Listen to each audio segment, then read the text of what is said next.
আচ্ছা, আমাদের অনেকের মাঝখানে কোয়েশ্চেন আসতে পারে যে আমরা আমাদের পৃথিবীর চারপাশে ঘুরতে থাকা স্যাটেলাইটগুলো কেন পৃথিবীতে আছড়ে পড়ছে না। সো আজকের এই ভিডিওতে আমরা স্যাটেলাইট কেন পৃথিবীতে আছড়ে পড়ে না সেই বিষয়টা ব্যাখ্যা করার চেষ্টা করব। আচ্ছা, তো আমরা যদি ধরি যে আমরা যদি কোনো একটা বস্তুকে নিক্ষেপ করি, ধরলাম যে এটা একটা বিল্ডিং বা ভবন, এই ভবনের ছাদে একজন ব্যক্তি দাঁড়িয়ে কোনো কিছুকে নিক্ষেপ করছে। যদি নিক্ষেপ করে তাহলে তার স্ট্রাকচারটা কীরকম দাঁড়াবে বা ওই নিক্ষিপ্ত বস্তুর পথটা কীরকম দাঁড়াবে, আমরা দেখতে পাবো বস্তুটা এরকমভাবে পড়বে।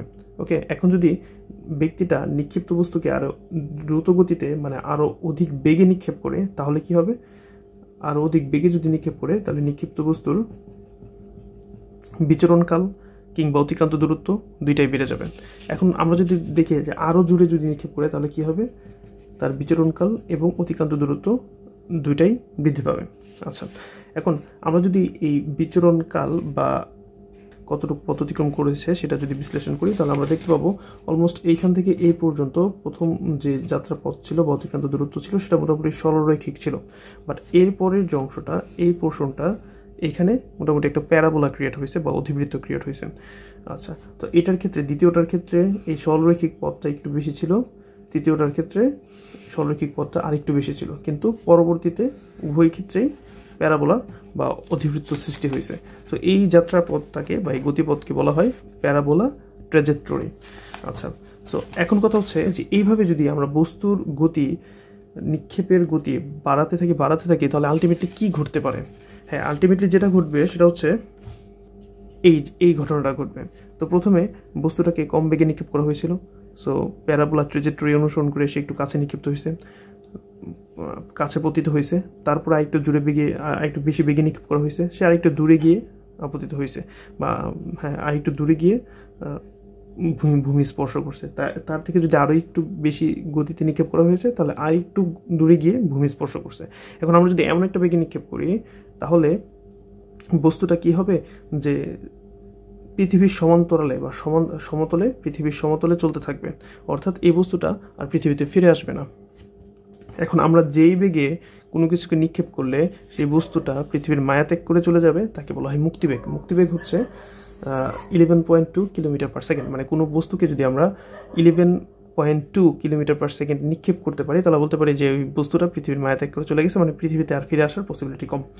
আচ্ছা, তো আমরা যেটা বলছিলাম, আচ্ছা আমরা যদি মুক্তিবেগে নিক্ষেপ করতে পারি তাহলে দেখব যে বস্তুটা নিক্ষিপ্ত স্থানের সমান্তরালে অর্থাৎ পৃথিবীর সমান্তরালে পৃথিবীকে কেন্দ্র করে ঘুরতেছে। এটাকে বলা হয় ফ্রি ফল বলা হয়। এটাকে কেন ফ্রি ফল বলা হয়? ফ্রি ফলটা কি, কোনো বস্তু যদি এবং যদি অভিকর্ষজ বলের কারণে তার গতিপথের পরিবর্তন বা গতির পরিবর্তন হয় কিংবা গতিপ্রাপ্ত হয় তাহলে তাকে বলা হয় ফ্রি ফল, মানে সেই ফলে কোনো বাধা নেই। যেমন চাঁদ, আমরা জানি চাঁদ পৃথিবীকে কেন্দ্র করে ঘুরতেছে নিজস্ব কক্ষপথে। এখানে চাঁদ কার মাধ্যমে আকর্ষিত হচ্ছে জি এর মাধ্যমে বা অভিকর্ষজ বলের কারণে। সো এইখানে চাঁদের আকর্ষণ বিকর্ষণ পুরো বিষয়টা কাজ করতেছে শুধুমাত্র অভিকর্ষজ বলের কারণে। সো এইখানে চাঁদকে বাধা দেওয়ার মতো আর কোনো রেজিস্ট্যান্স নেই, মানে কোনো ইয়ার নেই, মহাকাশে তো ইয়ার রেজিস্ট্যান্স নেই বা অন্য কোনো বাধা নেই। তাহলে এইখানে যে ফলটা হবে সেটা হচ্ছে ফ্রি ফল। সো আমাদের স্যাটেলাইটকে যখন আমরা এরকম উচ্চতায় গিয়ে নিক্ষেপ করবো বা এরকম উচ্চতায় কোনো একটা বেগে নিক্ষেপ করবো তখন সেটা ফ্রি ফল করবে, মানে স্যাটেলাইটটা প্রতিনিয়ত পড়ছে। আসলে স্যাটেলাইটটা প্রতিনিয়ত নিচের দিকে পড়ছে, কিন্তু এই পৃথিবীর যে কার্ভেচার শেপ আছে সেই শেপটাকে সে তার স্পিডের মাধ্যমে ওভারকাম করে ফেলতে পারতেছে। বিষয়টা এরকম যে এখানে একটা স্যাটেলাইট আছে, তো এই স্যাটেলাইটটা আমরা যদি ইনার্শিয়া বা জড়তা বিষয়টা মনে করি, জড়তা ব্যাখ্যাটা এরকম ছিল যে স্থির বস্তু চিরকাল স্থির আর গতিশীল বস্তু সুষম গতিতে চলতে থাকে, এটা হচ্ছে জড়তার সংজ্ঞা। সো এইখানে যখন এই স্যাটেলাইটটা গতিপ্রাপ্ত হবে সো তার টেন্ডেন্সি থাকবে সে সোজা চলে যাবে, সে কেন পৃথিবীর চারদিকে ঘুরতে থাকবে, তার তো কোনো দায়বদ্ধতা নেই। সে তো চাইবে জড়তার কারণে সে সোজা গতি জড়তার কারণে সে গতিশীল থাকবে, সোজাই যেতে থাকবে, যেহেতু তার কোনো ইয়ার রেজিস্ট্যান্স নাই বা বাধা নাই, মহাকাশে তো কোনো বাধা নেই। তাহলে আলটিমেটলি সেখানে কোনো বাধা না থাকার কারণে তার গতি কমার কোনো সম্ভাবনাই নেই। তাহলে এখানে কি হচ্ছে, সে সোজা লাইন ধরে চলে যাবে, সে কেন ওই পৃথিবীকে বক্রপথ অনুসরণ করবে। আচ্ছা, সো এখানে কি হচ্ছে যে সে আসলে সোজা লাইন ধরে চলে যেতে চাচ্ছে, বাট এখানে পৃথিবী অভিকর্ষজ ত্বরণে তাকে আবার টানতেছে। সো আলটিমেটলি বিষয়টা হচ্ছে সে চাচ্ছে বাইরে চলে যাবে, পৃথিবী চাচ্ছে ভিতরের দিকে নিয়ে আসতে। এই দুইটার মাঝখানে এমন একটা পাথ ক্রিয়েট হয়ে যাচ্ছে যে সে বাধ্য হয়ে এই বৃত্তাকার পথে পরিভ্রমণ করছে বা অতিক্রম করতেছে। আর এই যে সে এই পৃথিবীর কার্ভেচার শেপ, এই শেপের কারণে এই শেপটাকে সে ওভারকাম করতে পারতেছে তার স্পিডের কারণে। তার স্পিড বেশি থাকার কারণে সে আলটিমেটলি পৃথিবীর দিকে আপতিত হয়ে যাচ্ছে না। ওকে, স্পিড বেশি থাকার কারণে সে পৃথিবীর দিকে পড়ে যাচ্ছে না, সে একটা কক্ষপথেই ঘুরতেছে। আর যেহেতু এর মাঝখানে কোনো এয়ার রেজিস্ট্যান্স নাই, কোনো বাতাসের বাধা নাই মহাকাশে, তাহলে তার গতি কখনো কমার সম্ভাবনা নেই।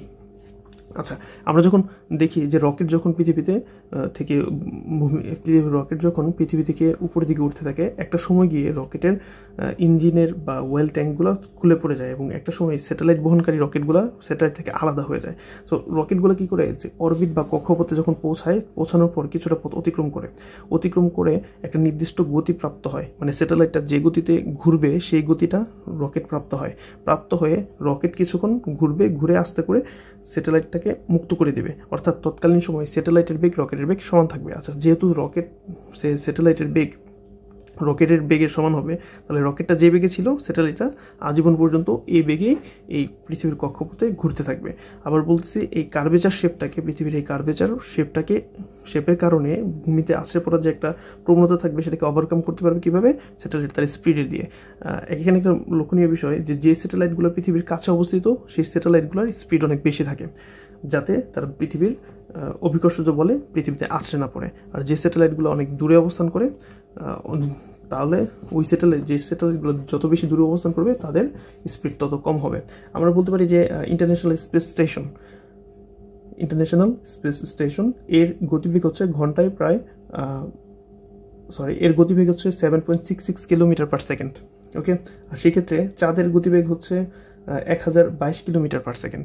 কারণ চাঁদ পৃথিবী থেকে অনেক দূরে অবস্থিত, তাহলে সে আস্তে আস্তে ঘুরলেও পৃথিবীতে আছড়ে পড়ার প্রবণতা কম।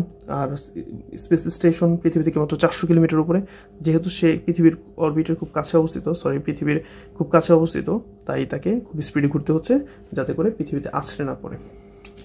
আমরা যেটা ব্যাখ্যা করেছিলাম যে এখানে যেটা ছিল যে একটা স্যাটেলাইট যখন ঘুরতে থাকে তার দিকে দুইটা বল কাজ করবে, একটা হচ্ছে ইনার্শিয়া, সে বাইরের দিকে ছিটকে চলে যেতে যাবে বা সোজা পথে যেতে যাবে, আর গ্র্যাভিটি তাকে উল্টা দিকে টেনে ধরবে যাতে সে যেতে না পারে। দুইটার মাঝখানে এমন একটা পয়েন্ট ক্যালকুলেশন করবে যারা স্যাটেলাইট অপারেশন করবে বা অপারেট করবে, অপারেটররা এমন একটা পয়েন্ট ক্যালকুলেট করবে যে পয়েন্টে গেলে পরে স্যাটেলাইটটা না পৃথিবী ছেড়ে চলে যাবে, না পৃথিবীতে আছড়ে পড়বে। বিষয়টা এরকম যে এখানে একজন ব্যক্তি দাঁড়ায় আছে, এদিকে কেউ একজন 5 নিউটন বলে তাকে টানতেছে, এদিকে কেউ একজন 5 নিউটন বলে টানতেছে। আলটিমেটলি ব্যক্তিটা কিন্তু জায়গা পরিবর্তন ঘটবে না, সে এখানেই স্ট্রেট থাকবে বা এখানেই দাঁড়িয়ে থাকবে।